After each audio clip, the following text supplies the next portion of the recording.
Et avec beaucoup de patriotisme, les représentants du 4e pouvoir, à savoir les membres de la presse parlée, écrite, qui sont avec nous aujourd'hui. Au prime abord, je dois présenter mes excuses parce que la conférence de ce matin était prévue pour 11 heures. Cependant, mon client, le citoyen Fatal André Nord, avec qui j'ai parlé encore ce matin, a certaines difficultés pour se présenter ici. Fatal André Nord, depuis quelque temps, se dit persécuté. Et c'est pourquoi on devrait choisir l'enceinte du palais de justice pour donner cette conférence de presse. Mais il m'a suggéré de choisir de préférence le siège de mon cabinet, de telle sorte que sa sécurité puisse être garantie. Et malheureusement encore, il ne s'amène pas. Et étant donné que vous êtes pressé, je dois m'arranger pour vous dire l'essentiel dans le cadre de cette affaire. De quoi s'agit-il exactement? C'est relativement au rapport présenté par la commission sénatoriale chargée d'enquêter sur la mort de l'honorable juge Jean-Serge Joseph. M. Fatal André Nord, envoyé au parquet du tribunal civil de ce ressort, devrait être auditionné dans le cadre du travail que devaient accomplir les honorables sénateurs. Les démarches ont été entreprises au fin d'auditionner M. Fatal André Nord. Cependant, pour répéter textuellement mon client, quand il a été contacté par l'honorable sénateur Steven Benoît, il eut à lui dire de contacter son supérieur hiérarchique de telle sorte qu'il soit libre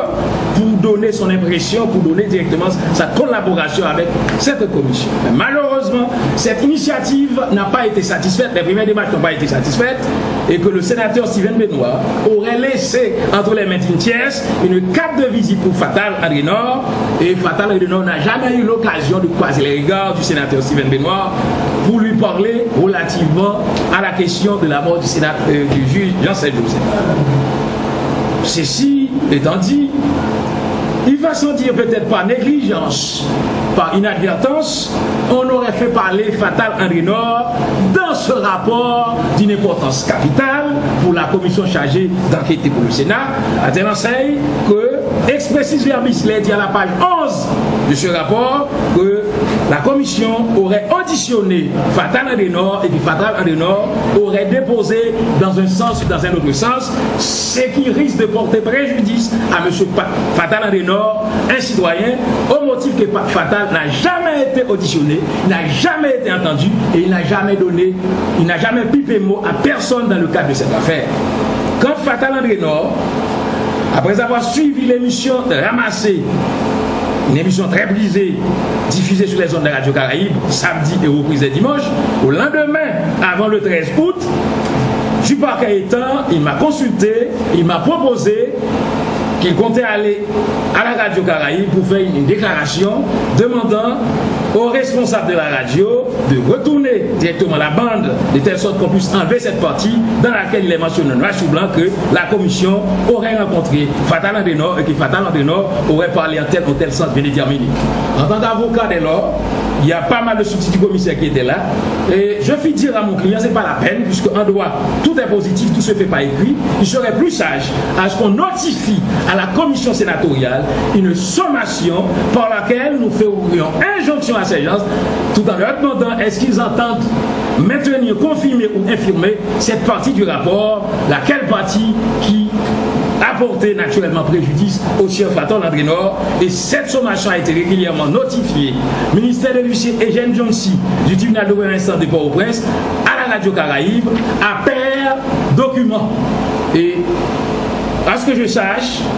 il n'y a aucune suite qui a été donnée. C'est comme si la commission sénatoriale, chargée d'enquêter sur la mort du juge, a néantisé l'effet de cette sommation, de cet acte extrajudiciaire, car cette commission devrait avoir la décence d'apporter la correction nécessaire dans le cadre du rapport réalisé pour la Chambre des sénateurs et pas inadvertance pour la République ou pour la nation tout entière. Il est des principes en droit, fraus omnia combit, la fraude ou bien l'erreur corrompt tout. À partir de ce moment, nous nous posons la question nous autres sur la sincérité directement du rapport de la commission et de la crédibilité des honorables sénateurs chargés de conduire en toute impartialité, en toute équité, cette enquête. La bonne foi est toujours présumée, mais c'est à la mauvaise foi qu'il faut prouver. Donc cette démarche consistait à demander aux sénateurs de la République, à savoir, est-ce qu'ils entendaient maintenir dans toute son intégralité la partie essentielle du rapport dans laquelle ils auraient parlé avec M. Fatal Henry Nord, qui aurait déposé dans tel ou tel sens, ou est-ce qu'ils entendaient infirmer cette partie et qu'à partir de ce moment, Fatal Henry Nord se sentirait déchargé de toute responsabilité. D'autant plus que Fatal Henry Nord est un employé qui travaille au parquet du tribunal de Maison de Port-au-Prince. Et d'autant plus, le fait par la commission sénatoriale, après avoir reçu cette sommation, vous avez vu, c'est Sénat de la République, c'est dûment notifié, et que rien n'est fait depuis le 13 août, nous voici aujourd'hui peut-être 4 ou 5 septembre, donc un délai d'un jour franc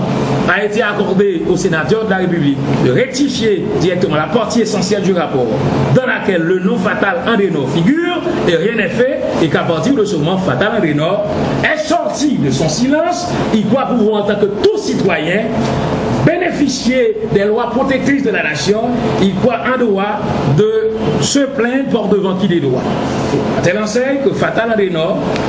donne ensuite à cette sommation restée muette, restée directement insatisfaite, a jugé nécessaire de porter plainte contre X par devant le cabinet d'instruction. Et certainement, il se réserve le droit de se porter partie civile dans le cadre d'un procès historique qui interviendra inévitablement dans le cadre de cette affaire. Cependant, Fatal, comme nous l'avions dit tantôt, ne se sent pas en sécurité. Je ne sais pas trop pourquoi. Nous autres, en tant qu'avocats, en tant que directement quelqu'un qui est détenteur de mandat ad litem, puisque l'avocat est mandat ad litem de son client, nous avons proposé de rencontrer conjointement la presse, parce que nous savons que,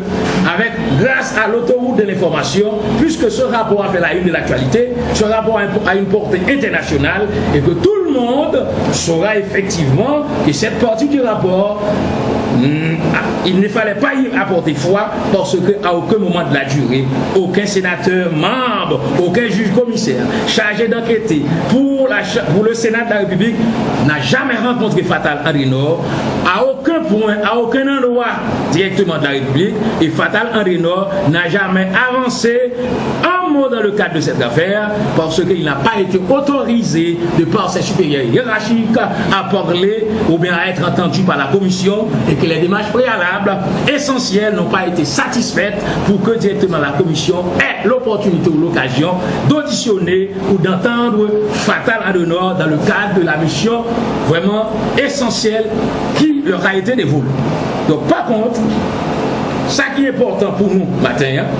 Fatal Henry Nord sont citoyens, c'est les gains de voile, les sentis qu'elle les est, d'autant plus que c'est Fatal Henry Nord, et le fait que vous mettez non rapport ça, et que vous dites que tu n'es pas ensemble avec lui, qu'elle t'a fait des déclarations pertinentes, qui t'a attesté effectivement, il y avait une réunion, etc., ça risquerait de porter préjudice à Fatal, son sort pourrait être fatal à l'avenir, et pour éviter cette fatalité, Henry Nord Fatal, tirer la sonnette d'alarme, il tient à ce que pour préciser, pour que tout le monde que ça a intéressé, jamais, au grand jamais, aucun sénateur de la République, aucun membre de la commission chargée d'enquêter sur la mort de l'honorable juge Jean-Joseph, pas de jambe consulté à aucun moment de la durée. Donc, parti ça va contre côté monsieur Yovani. Donc, il y a des surenchères dans le cadre de ce rapport. Et comme nous l'avions dit, eh bien, cette partie est essentielle. Fatal ne veut pas rester les bras croisés et s'est livré directement au verdict du destin. Il croit pouvoir se battre contre ceux qui, méchamment ou avec beaucoup de malveillance, dit qu'ils ont été rencontrés et qui risquaient de mettre dans une très mauvaise situation parce que, en le faisant sans avoir l'autorisation de ses supérieurs hiérarchiques, Fatal a encourir des sanctions disciplinaires, des sanctions administratives. Donc voilà exactement de quoi il en est. Donc il y a vraiment un flou dans le cadre de cette affaire. Le nom de Fatal est porté, Fatal aurait été auditionné, Fatal aurait été entendu, alors que au fond c'est faux, c'est archi faux. Donc pourquoi Fatal a porté plainte, porte devant le cabinet d'instruction, et s'il était là, nous allons profiter de la circonstance pour nous communiquer le numéro du dossier, le juge instructeur chargé directement de traiter de la question, de telle sorte que au moins tout le monde sache qu'il y a une version réelle, une version exacte, que cette partie du rapport présentée au grand public, diffusée à grande échelle, n'a rien à voir avec l'expression de la vérité. Il y a des surenchères, bien ça les passer gagnants, parce que Fatal Henry Nord n'a pas tant de délit dans le cadre de bagaille ça, Jean que sénateur a fait comprendre.